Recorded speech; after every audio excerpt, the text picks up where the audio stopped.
పని చేస్తున్నామా లేదనేది అది దేవునికి తెలుసు, మనుషులకు తెలవసరమేమి. అర్థమైందండి?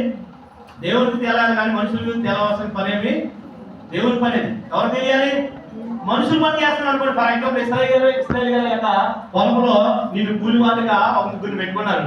ఆ పని చేస్తున్నారు లేదని ఆయన చూస్తూ ఉంటాడు. అది ఆయన తెలియాలి ఎంత అయిందని. కానీ మనం చేసే పని ఎవరి పని? దేవుని పని. ఎవరు తెలియాలి? అవసరమేదిగా. ఈ మనుషులు ఎవరు కూడా దేవుని పని చేస్తున్నావు లేదని చూసి మీకు రివార్డ్స్ అవార్డ్స్ ఎవరెవరు ఇచ్చేవాడు ఆయన. దేవుని స్తోత్రం కలుగును గాక. వీళ్ళు ఎవరు పని చేస్తున్నారు? దేవుని పని చేస్తున్నారు. ఒకటి విధేయత కలిగి ఉన్నారు, రెండు ఆరాధిస్తున్నారు, మూడు దేవుని పని చేస్తున్నారు, నాలుగు దేవునికి ఇచ్చుతున్నారు. దేవునికి ఇచ్చుతున్నారు, విలువైన సమయాన్ని ఇస్తున్నారు.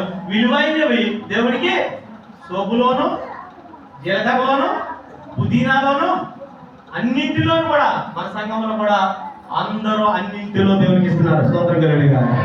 జున్ను పాలు ఇస్తున్నారు, జున్ను ఇస్తున్నారు, బెల్లం ఇస్తున్నారు, ధాన్యం ఇస్తున్నారు, మేవులు ఇస్తున్నారు, పెసలు ఇస్తున్నారు, నువ్వులు ఇస్తున్నారు, కొబ్బరిలు ఇస్తున్నారు.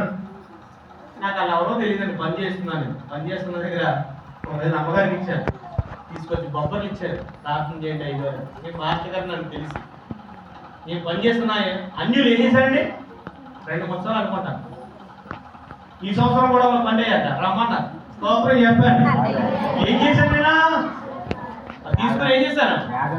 అమ్మగారికి ఇచ్చాను. అమ్మగారు దాన్ని పప్పు చేసి ఇద్దరు ఉన్నారు కదా వాళ్ళిద్దరికి ఇచ్చారు. అలా రెచ్చిపోతారని అమ్మగారు పప్పు చేసి పంపించారు. స్తోత్రం కలుగుగా. హల్లెలూయా.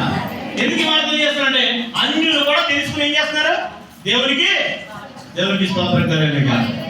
ఈ రోజు దేవుడిని వదిలేసాడా? వదిలేలేదు. నన్నైతే వదిలేదు. దేవునికి ఇస్తున్నాను, నన్ను వదిలేదు. దేవుడు నన్ను ఏం చేస్తున్నాడు?